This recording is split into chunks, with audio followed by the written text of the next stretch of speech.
Hepinize merhabalar. Bugün uzun zamandan beri yapmadığımı fark ettiğim bir tarif var. Daha önce bir kere Gurus Mangal'da bir füme kaburga yapmıştım. Kuzu kaburga. Bayağı zaman geçti üzerinden. Bugün de şöyle kasapta görünce bir canım istedi. 2 tane güzel kuzu kaburgası aldım. Bugün füme yapmak istemiyorum. Çünkü bizim aile de dahil birçok kişi fümeye alışık değil. Fümeyi pek sevmiyorlar. Bugün şöyle güzel kızarmış bir kaburga yapacağım. Yani normalde fırında da yapabileceğiniz bir tarif ama ben bugün mangalı tercih edeceğim. İsterseniz lafı uzatmayalım. Hadi başlayalım.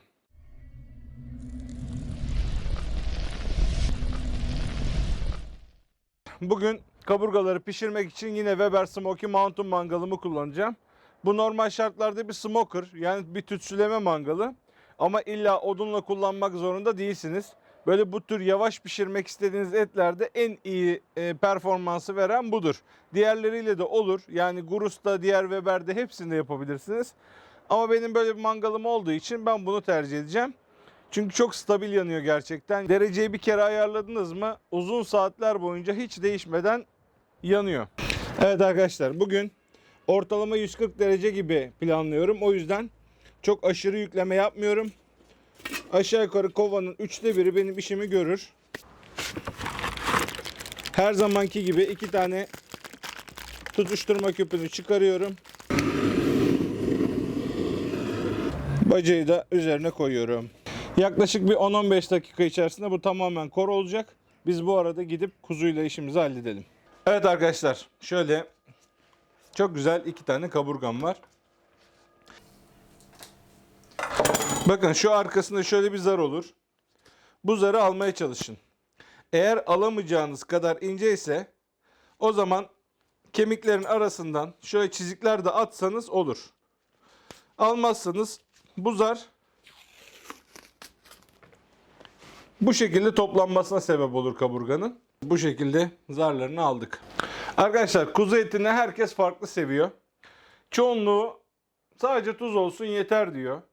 Ben sadece tuzla da yerim ama böyle biraz baharatlar dozunda olduktan sonra benim için bir problem yok. İsterseniz baharat sevmiyorsanız hiç koymayın. Sadece tuzla da yapabilirsiniz. Şöyle elimde biraz biberiye var. Çok abartmayın, çok kuvvetli bir baharat. 2 tane için bu kadar biberiye koydum. Yani toplasanız şöyle 1 yemek kaşığını doldurmaz. Yaklaşık 1 tatlı kaşığı kadar karabiber. Çok koymayacağım. Kuzu eti zaten lezzetli bir et ve bunlar ince arkadaşlar. Arkası kemikli. Çok koyarsanız bunun tadını bastırır. Sarımsak tozu. Dolu dolu 1 tatlı kaşığı kadar. Tuz. Yaklaşık olarak burada 1,5 kilo var. 1,5 kilo için 1 yemek kaşığı kadar koymanız yeterli olacak. Ben Himalaya tuzu kullanıyorum bu arada. Herhangi bir kaya tuzu veya deniz tuzu da kullanabilirsiniz. Göz kararı hemen hemen 1 yemek kaşığı kadar da tuz koydum. Şimdi bunları çekiyoruz.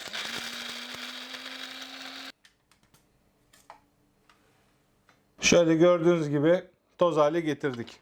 Mesela bu kadar yaptık ya. Yani hepsini almıyorsa kullanmayın. Gerekirse sonradan eklersiniz. Önemli olan baharatta, yani şu etle beraber içine elinizi sokmayın. Onun dışında başka bir şey yok. Şimdi baharatı dışına biraz yapışsın diye ben zeytinyağı kullanacağım. Hiçbir şey de kullanmayabilirsiniz. Hardal kullanabilirsiniz. Ben biraz zeytinyağı kullanacağım bugün. Böyle üzerinden çok hafif hafif çizikler atıyorum. Bu kısım biraz yağlı. Hani baharatı biraz içine geçsin diye. Şöyle hafif hafif ama çok fazla derin çizikler olmasın. Şöyle bıçağı hiç bastırmadan üzerine gezdiriyorum. Şimdi arkadaşlar, dediğim gibi baharatı elimize sokmamaya dikkat ediyoruz. Çünkü elimiz ete değdi. Bu şekilde üzerinden ince bir kat baharat yapıyorum. Bakın, bu kadarı yeterli buna. Çok boğmuyoruz. Çok ince bir katman. Yani tuzlar gibi düşünün. Hani üzerinden hafif her yerine gelecek kadar bir tuz.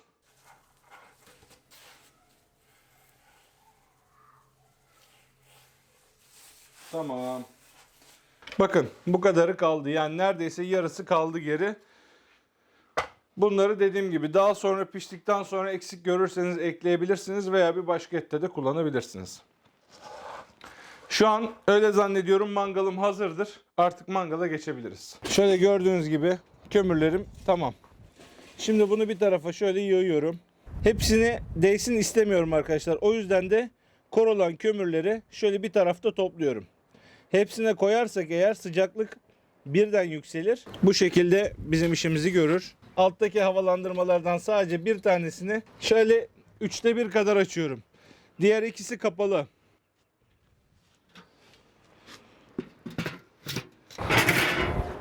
Izgaraları da koyuyorum üzerine. Şimdi üst havalandırmayı da yine 1/3 kadar açıyorum. Yaklaşık 10 dakikadan beri yakıyorum mangalı. Şöyle gördüğünüz gibi şu an 120 derecelerde. Yukarı doğru da yavaş yavaş çıkıyor. Üst havalandırmayı biraz daha açtım. Şimdi bu biraz daha yükselecek. Ama ben vakit kaybetmek istemiyorum. Artık etlerimi koyacağım. Etlerimi koydum. Bir termometreyi şöyle etlerin yanına gelecek gibi mangalın sıcaklığını ölçmek için kullanıyorum. Bunlardan da daha kalın olanın en derin kısmına. Yani şu kısım benim görebildiğim kadarıyla en derin kısım. Şu kısmı arkadaşlar bu şekilde termometreyi batırıyorum. Mangalın kapağını kapatıyorum. Bakın arkadaşlar şu an mangalımın iç sıcaklığı 91 ve artıyor. Etimin iç sıcaklığı 15 derece. Ete ilk hedef olarak 65 derece koydum. Mangalda 110'un altına inerse, 150'nin üzerine çıkarsa bana haber verecek. Bu şekilde uzaktan izliyoruz abi. Yaklaşık olarak 50 dakika oldu. Şimdi şöyle bir kaldırıp bir kontrol edelim bakalım. Bakın etlerimiz hafiften renk değiştirmeye başlamış. Şu an dıştan baktığınız zaman daha pişmemiş olduğu gözüküyor. Aslına bakarsanız şu an 65 dereceye geldi. Bu kızarıklık bizim kömürümüzden kaynaklı. Şu termometre 65'i gösteriyor. Şu an batırdığımız zaman ilk hedefimize gelmişiz. 65'i geçtik yani. Şimdi etimiz aslına bakarsanız belli bir noktaya kadar pişti. Kaburga bu şekilde bu derecelerde yemek için sert bir ettir. Bu şekilde yerseniz bayağı böyle dişe gelir. İyice lokum kıvamına getirmek için yapacağımız iki şey var. Bunu mangalda da yapsanız, fırında da yapsanız fark etmez. Şu noktadan sonra etin daha fazla kurumaması adına nemi bir şekilde hapsetmeniz lazım. Yani et bundan sonraki pişme sürecinde nemle beraber pişmesi gerekiyor. O yüzden de isterseniz yağlı kağıt ve folyoyla etinizi sarıp yine pişirmeye devam edin. İsterseniz de fırın veya mangalınızın içini bir şekilde nemli tutun. Ben daha önce sararak yapmıştım. Bugün içerisine su koyarak devam edeceğim. Benim mangalımın bu şekilde bir su kabı var. Bu su kabının içine kaynamış su koydum arkadaşlar. Şu an içine bıraktım. Üzerine de yine aynı şekilde etlerimi bırakıyorum. Bu noktadan sonra dereceyi bir miktar yükseltebilirsiniz. Çok problem değil. Ben fazla yükseltmeyeceğim. Yine 140 ayarlarına devam edeceğim. Şimdi artık bu şekilde bırakıyorum. Yine takip edeceğiz. Bir yandan televizyon seyrederken bir yandan da bunu takip ediyorum. Şu an 83 dereceye geldik. Gördüğünüz gibi mangalım 140-141 derecelerde sabit. Gayet güzel gidiyor. Şimdi hedefim 95 derece ve üstü. Yani 94-95 derecede alınır. İyice lokum gibi istiyorsak eğer o zaman böyle 100 derecelere kadar çıkmasını bekleyebilirsiniz. An itibariyle tam 2 saat oldu. Güneşi batırdık, ezanlar okundu. Artık etlerimiz olmuştur. Yine bir kontrol edelim ve alalım. Evet arkadaşlar, artık etlerimizi 94 dereceye geçtiğini biliyoruz. Yine de bir bakalım şöyle.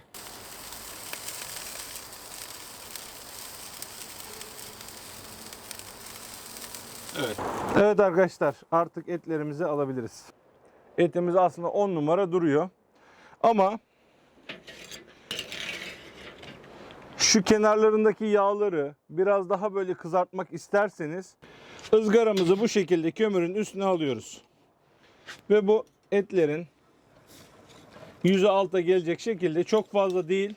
Çok tutarsanız hemen yanacaktır. Birkaç saniye bu işlem için yeterli olacak arkadaşlar.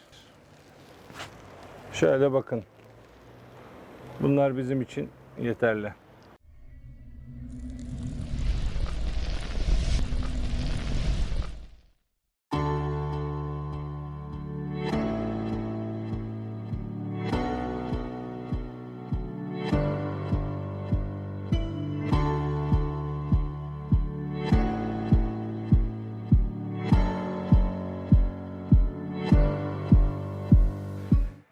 Yine bir 2 saatin sonuna geldik. Çok uzun sayılmaz. Bizim için normal ama bence değer. Şu görüntüye bakar mısınız ya? Harbiden. Hacım hoş geldin. Hoş bulduk Mustafa. Ne diyorsun? Seni böyle bir güzel görüntüyle karşıladım. Ben ilk gördüğüm gibi Antep baklavası gibi ağzım sulandı. Vallahi. Vallahi bak Antep baklavası gibi kesmişsin. Şahane böyle. Aynen bir aslında görüntü neye var. benzedi biliyor musun? Acayip Şöyle güzel. Adana yani. böreği var ya şu ara meşhur oldu. Hani internetten hepiniz bilirsiniz. Tam şöyle şu dilimler Adana böreği gibi oldu harbiden. Hacım çok soğutmayalım. Soğutma zaten. Şimdi arkadaşlar şöyle bir tanesinden başlayalım. Gayet güzel pişti. Yani şu kemikleri falan şöyle çıkarırız. Orada bir sıkıntımız yok ama aha pili bitti. Tam şunu çıkarırım derken pili bitti kameranın. Çekim işinin böyle zorlukları var. Şimdi bunları isterseniz çıkarabilirsiniz ama biz bugün çıkarmayacağız. Şöyle kemiğiyle yemenin zevkine varalım. Şimdi şöyle bir bismillah keseyim hacım. Kes. Şöyle. Alttan kes. Ha, aşkına. Göremiyorum ki öyle. Heh, şöyle. Evet hacım. Bak şu güzel, şunu sana Hepsi vereyim. güzel ya. Harika olmuş. Yani bu tam senlik. Ama birazcık kuzudan diye midir nedir? Biraz fazla yağlı gibi. Burası değil ama burada bak şuraya. Şimdi o dışı Bismillahirrahmanirrahim. tam bunun döş kısmı aslına Ben bakarsan başlıyorum. yağlı bir kısmı. Evet. Sen başla hadi bismillah. Ben de şöyle bir göstereyim. İçi nasıl pişmiş, nasıl sulu olduğunu size göstereyim. Bakın çok azıcık sıkıyorum. Acayip sulu. Acayip güzel ya. Müsaadenizle ben de tadayım şöyle. Bismillah. Arkadaşlar harbiden 10 numara olmuş ya.